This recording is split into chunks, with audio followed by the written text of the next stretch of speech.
Welcome friends, আজ আমরা অষ্টম শ্রেণীর শিক্ষার্থীদের জন্য সেকেন্ড ইউনিট টেস্টের গণিতের উপর কোশ্চেন ব্যাংকের সলিউশন নিয়ে আসছি রায়ান মার্টিনের প্রশ্ন বিচিত্রার। আজকে যে প্রশ্নগুলো আলোচনা করব সত্যি দারুণ গুরুত্বপূর্ণ, পরীক্ষা পড়ার উপযুক্ত। একেবারে কোশ্চেন পত্রে যাই। আজ আমরা সুন্দরবন আদর্শ বিদ্যামন্দির অর্থাৎ মডেল কোশ্চেন পেপার 17 কোশ্চেনগুলো নিয়ে আলোচনা করব।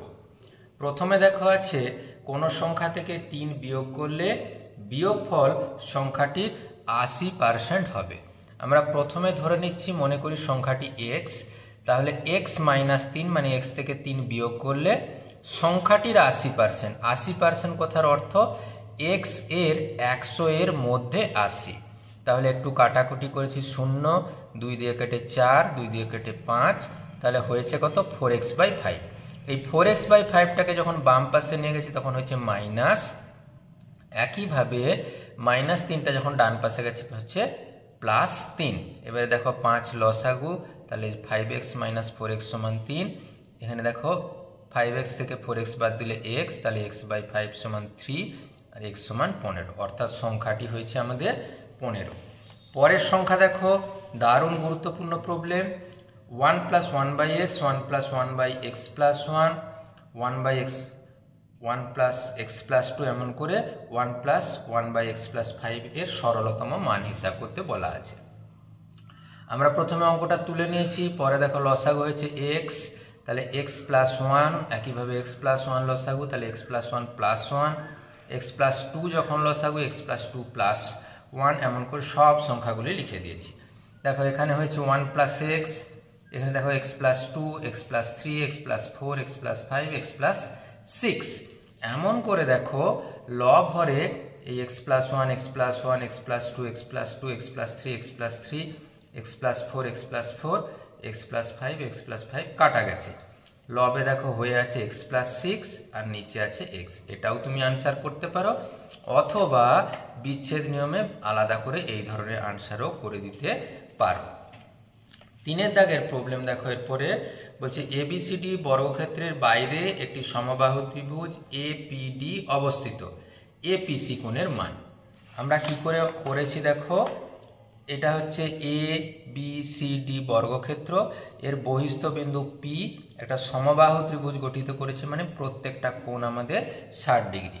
আমাদের হিসাব করতে হবে APC কোণের মান, অর্থাৎ APC কোণ, এই কোণটার মান আমাদের হিসাব করতে হবে। আচ্ছা, আমরা কি করেছি দেখো, এই AP = PD = AD, তার কারণ এটা সমবাহু ত্রিভুজ, তাহলে এই প্রত্যেকটা কোণ আমাদের 60 ডিগ্রি করে।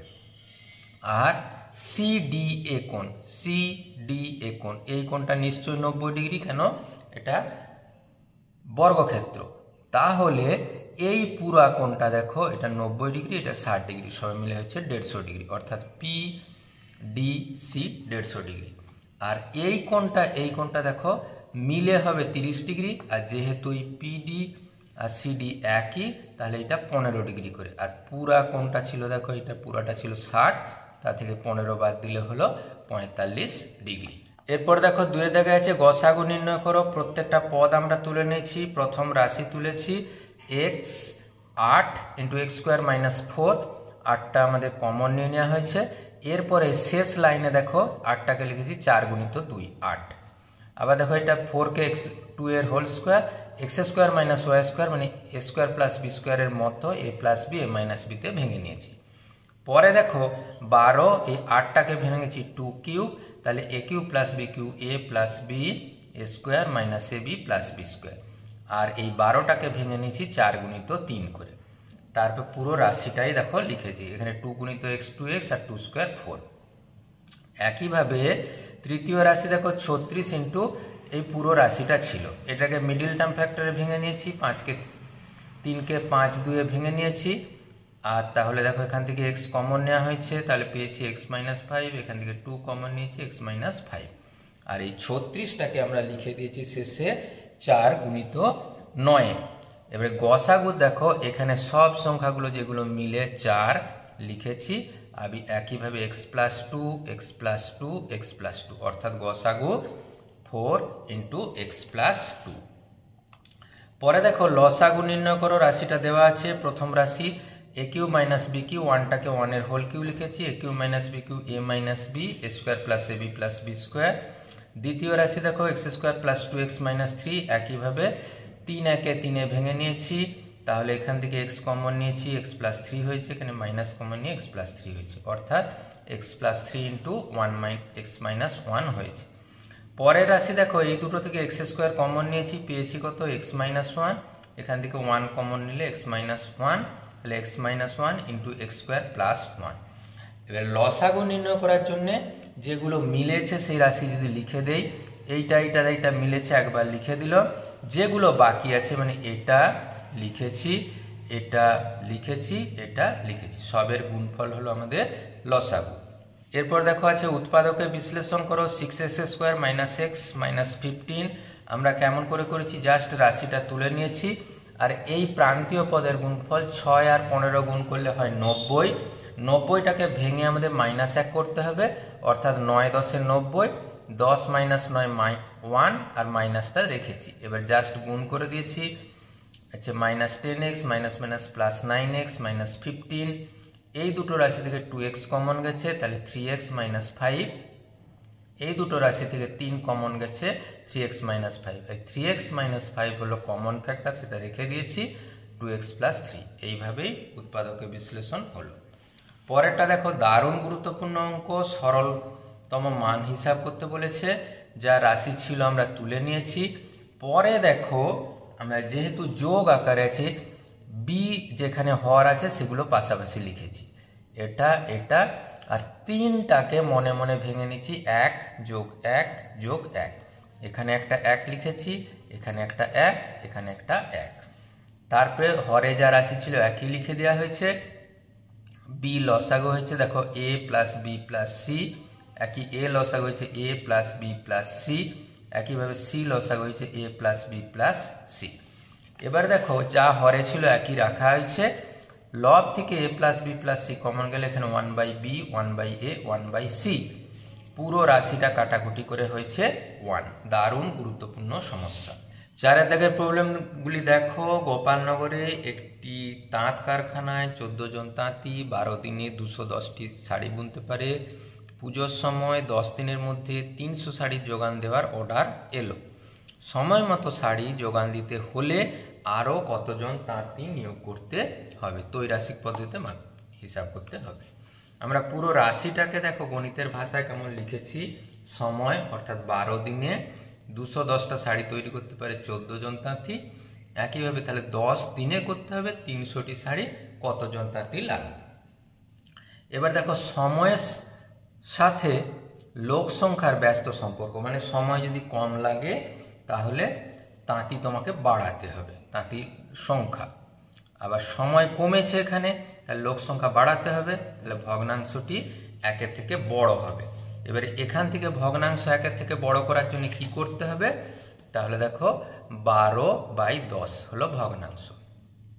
একইভাবে শাড়ির সংখ্যার সাথে লোক সংখ্যার সরল সম্পর্ক, কারণ শাড়ির সংখ্যা বাড়লে লোক সংখ্যাও বাড়াতে হবে। সরল সম্পর্ক, ভগ্নাংশটি দেখো বেড়েছে, 1 অপেক্ষা বড়, ভগ্নাংশটি হলো 300/210। তাহলে নির্ণয় লোক সংখ্যা 14 গুণিত এই ভগ্নাংশ গুণিত এই ভগ্নাংশ। দেখো 0 0 কাটাকুটি করেছি, এরপরে কাটাকুটি করেছি কোথায়, 10 30 3 10 30, 3 7 21, 7 2 14 আর 2 আর 12 গুণ করে হয়েছে 24। অর্থাৎ আগে লিখেছিল দেখো 14 জন তাঁতি, অর্থাৎ এখন 24 মাইনাস 14 অর্থাৎ আরও 10 জন লোক লাগাতে হবে। পরের প্রবলেম দেখো, অমলের বেতন প্রথমে 20% বৃদ্ধি পেয়ে পরে 20% হ্রাস পেল, অমলের বেতন শতকরা কত পরিবর্তন হলো। অমলের বেতন আমি ধরে নিচ্ছি মনে মনে 100 টাকা, 20% যদি বেড়ে যায় তাহলে এখন বেতন হয়ে গেছে 120 টাকা। আবার দেখো বেতন 20% কমলে ওই 120-র মধ্যে 20% কমছে, 120 গুণিত 100 হরে আর লবে কত 100 মাইনাস 20, 100 থেকে 20 কমেছে, অর্থাৎ 120 গুণিত 80/100 দেখো হয়েছে কত, এই শূন্য কেটে দিয়েছি, শূন্য কেটে 12 8 96, অর্থাৎ বেতন এখন হয়েছে কত 96 টাকা। তাহলে বেতন আগে ছিল 100 টাকা, এখন হয়েছে 96 টাকা, কত কমেছে 4 টাকা, অর্থাৎ অমলের বেতন হ্রাস 4%। 3 দাগের অঙ্ক দেখো, তোমার ভাই একটি জগে 3:1 অনুপাতে সিরাপ ও জল মিশিয়ে এক প্রকার শরবত তৈরি করেছে। ওই শরবতের কত অংশ তুলে নিয়ে সমপরিমাণ জল ঢাললে জল ও শরবতে সিরাপের পরিমাণের অনুপাত 2:1 হবে। আমরা ধরে নিচ্ছি জগে x একক শরবত আছে, তা থেকে y একক তুলে নিয়ে সমপরিমাণ জল ঢালতে হবে। x একক শরবতের মধ্যে সিরাপ আছে, এই দেখো 3:1, মানে আনুপাতিক ভাগাহার হিসেবে 3/3 + 1 মানে 3/4 x, তাহলে জল আছে 1/4 x। y একক শরবতে একইভাবে দেখো 3/4 y সিরাপ থাকবে, জল থাকবে 1/y। এই x একক শরবত থেকে y একক তুলে নিলে অবশিষ্ট শরবতের সিরাপ থাকবে কত, এটা ছিল আগে, এটা তুলে নেওয়া হয়েছে, এটা হচ্ছে সিরাপ। এখন y একক তুলে নিলে জল থাকবে কত, থাকতো ওই x/4 - y/4। আবার দেখো y একক জল ঢেলে দেওয়া হয়েছে, তাহলে থাকবে কত, এই x/4 - y/4, তার সাথে y যোগ। শর্তানুসারে দেখো এই অনুপাত দুটো 2/1। এই দেখো এটা 2 দিয়ে গুণ করেছি, যা রাশি ছিল লিখেছি, 2 দিয়ে গুণ করার পরে 2 × 3x/4 মানে সবে মিলে 6x, এটা কাটাকুটির দরকার নেই, একেবারে মনে মনে থাকলো 6x/4, এখানে 6y/4। সমস্ত রাশিগুলো বাম পাশে নিয়েছি, দেখো x/4, এই 6x/4টা বাম পাশে যখন এসেছে হয়েছে মাইনাস।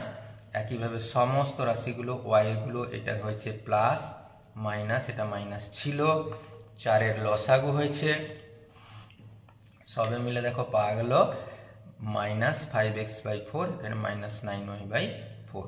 এই 4 আর মাইনাস কেটে দিলে 5x = 9y, সেখান থেকে আমরা পাবো y = 5x/9, অর্থাৎ শরবতের 5-এর 9 অংশ তুলে নিয়ে সমপরিমাণ জল ঢাললে জল ও সিরাপের অনুপাত 2:1 হবে।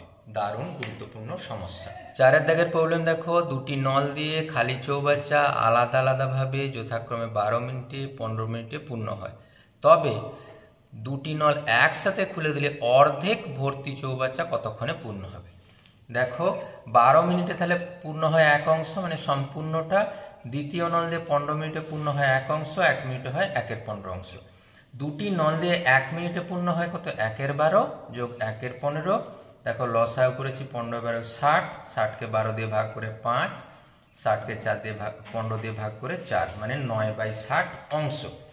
এবার দেখো দুটি নল দিয়ে 9/60 অংশ পূর্ণ হয় 1 মিনিটে, 1 অংশ পূর্ণ হবে কত, 1/9/60, মানে 60/9 মিনিটে। হাফ অংশ ছিল, বাকি হাফ অংশ পূর্ণ করতে হবে। হাফ অংশ কত, এই 60/9 গুণিত 1/2, মানে 10/3 হয়েছে, মানে 3 পূর্ণ 1/3 মিনিট। এই 1/3 মিনিটটাকে আবার দেখো 60 দিয়ে গুণ করে সেকেন্ড পেয়েছি, তাহলে 3 মিনিট আর 3 × 20 = 60, অর্থাৎ অর্ধেক ভর্তি চৌবাচ্চা 3 মিনিট 20 সেকেন্ডে সম্পূর্ণ ভর্তি হবে। উপপাদ্যর অংশ তোমরা নিজেরা করতে পারে, উপপাদ্যের প্রয়োগটা আমরা দেখিয়ে দেওয়ার চেষ্টা করি। ABC ত্রিভুজের অভ্যন্তরে ও এমন একটি বিন্দু যাতে OA = OB = OC, প্রমাণ করো OBC = 2 of BAC। আমরা দেখো ছবি এঁকে নিয়েছি, যেমন ও একটা বিন্দু ছিল, OA ও BOC যোগ করা হয়েছে।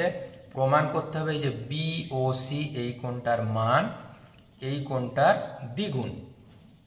আমরা কিছু অঙ্কন করেছি, AO কে যোগ করে D পর্যন্ত বাড়িয়ে দিয়েছি।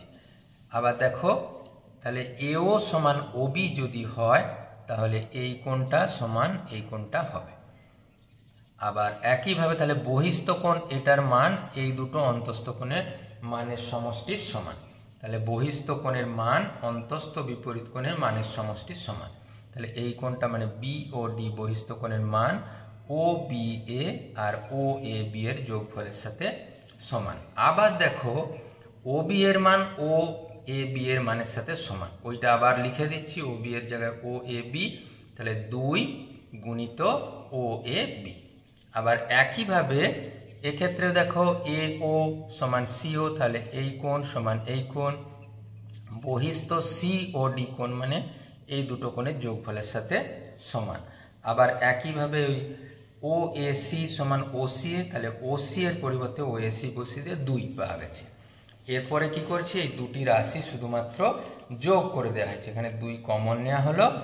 এই যে দুটো রাশি ও A B O A C, দেখো ও A B O A C যোগ করলে বি এ সি, দেখো সবে মিলে আমরা পেয়েছি কত, 2 অফ বি এ সি। তাহলে এইভাবেই প্রমাণিত হলো বি ও সি কোণের মান 2 অফ বি এ সি কোণ। দারুণ গুরুত্বপূর্ণ সমস্যা। পরে দেখো এক্স ওয়াই জেড ত্রিভুজের এক্স ওয়াই সমান Y Z, X Y Y Z Z X বিন্দু তিনটির মধ্যবিন্দু পি কিউ আর প্রমাণ করতে হবে পি আর সমান কিউ আর। একইভাবে দেখো আমরা ছবি এঁকে নিয়েছি, এর মধ্যবিন্দু এক্স ওয়াই এর মধ্যবিন্দু পি, ওয়াই জেড এর মধ্যবিন্দু কিউ, এক্স জেড এর মধ্যবিন্দু আর। আমাদের প্রমাণ করতে হবে পি আর সমান কিউ আর। আমরা কি করেছি দেখ, যেহেতু এই এক্স ওয়াই সমান ওয়াই জেড, তাহলে এই দুটো কোণ সমান। আবার দেখো খুব খেয়াল করে এর অর্ধেক করে দিলে দেখো এর অর্ধেক, তাহলে পি এক্স সমান কিউ জেড আমরা লিখতেই পারি। যেহেতু এই কোণগুলো সমান, আমরা লিখতে পারি পি এক্স আর কোণ সমান কিউ জেড আর কোণের সাথে সমান। এই দুটো ত্রিভুজ থেকে পাই দেখো এই কোণ সমান এই কোণ। আবার দেখো এই বাহু সমান এই বাহু, আগেই আমাদের প্রমাণ করে নিয়েছি।